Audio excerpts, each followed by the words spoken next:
కళాయి వేడి చేసి నూనె వేసుకొని ఆవాలు జీలకర్ర వేసి కొద్దిపప్పు శనగపప్పు వేసుకొని వేయించి ఉల్లిపాయ ముక్కలు కరివేపాకు వేసి కొద్దిసేపు వేయించుకొని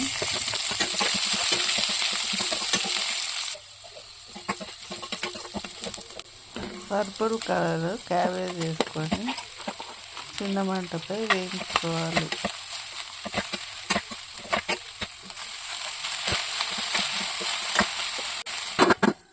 తగినన్ని నీళ్ళు పోసుకొని ఉడికించుకోవాలి.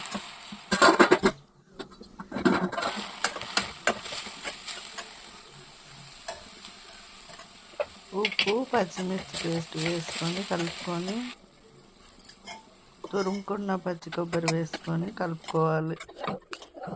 పర్పుల్ కలర్ క్యాబేజీ తయారైనది. కళాయి వేడి చేసి నూనె వేసుకొని ఆవాలు జీలకర్ర వేసి ఉద్దిపప్పు శనగపప్పు వేసుకొని వేయించి ఉల్లిపాయ ముక్కలు కరివేపాకు వేసి అల్లం వెల్లుల్లి వేసుకొని వేయించుకోవాలి. పుదీనా ఆకులు వేసి క్యారెట్ తురుము వేసుకొని వేయించుకోవాలి. పొన్నగంటి ఆకులు వేసుకొని పసుపు కారము ధనియాల పొడి జీలకర్ర పొడి వేసి కలుపుకోవాలి.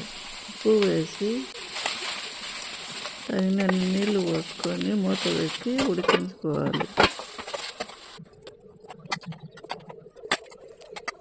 అన్నం వేసి కలుపుకుంటే పొన్నగంటి అన్నము తయారైనది.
తురుముకున్న జుకినీలోకి ధనియాల పొడి జీలకర్ర పొడి పచ్చిమిర్చి అల్లం వెల్లుల్లి పేస్ట్ వేసుకొని ఉప్పు వేసి శనగపిండి వేసుకొని కలిపి కోడిగుడ్లు వేసుకొని కలుపుకోవాలి.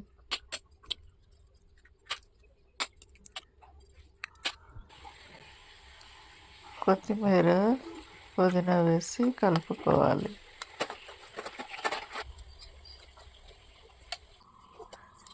ప్యాన్ వేడి చేసి నూనె వేసుకొని కలుపుకున్న మిశ్రమాన్ని వేసుకొని ఆమ్లెట్ చేసుకోవాలి. జుకినీ కోడిగుడ్డు ఆమ్లెట్ తయారైనది. కళాయి వేడి చేసి కొద్దిగా నూనె వేసుకొని ధనియాలు జీలకర్ర కరివేపాకు వట్టి మిరపకాయలు వేసుకొని వెల్లుల్లి వేసి దోరగా వేయించుకోవాలి. వీటిని పక్కగా తీసుకొని కళాయి వేడి చేసి నూనె వేసుకొని వంకాయ ముక్కలు వేసి కొద్దిసేపు వేయించి టమాటాలు కొత్తిమీర వేసి మెత్తబడే వరకు వేయించుకోవాలి.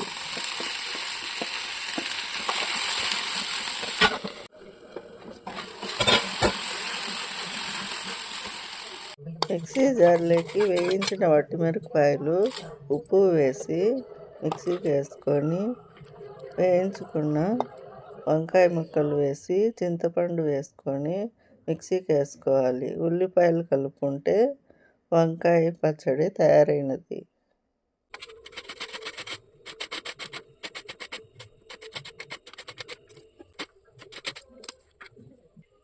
కళాయి వేడి చేసి నూనె వేసుకొని ఉల్లికాడలు, ఉల్లిపాయ ముక్కలు, తురుముకున్న బ్రోకలి వేసుకొని చిన్న మంటపై వేయించుకొని ఒక గిన్నెలోకి వేసుకొని ఉడికించి తురుముకున్న బంగాళదుంపను వేసుకొని బ్రెడ్ పొడిని వేసుకొని ఉప్పు మిరియాల పొడి వేసి పచ్చిమిర్చి పేస్టు, అల్లం పొడి వేసుకొని కొత్తిమీర వేసి ముద్దలాగా కలుపుకోవాలి. పెనం వేడి చేసి నూనె వేసుకొని కలుపుకున్న మిశ్రమాన్ని కట్లెట్ మాదిరి చేసుకొని చిన్న మంటపై వేయించుకోవాలి.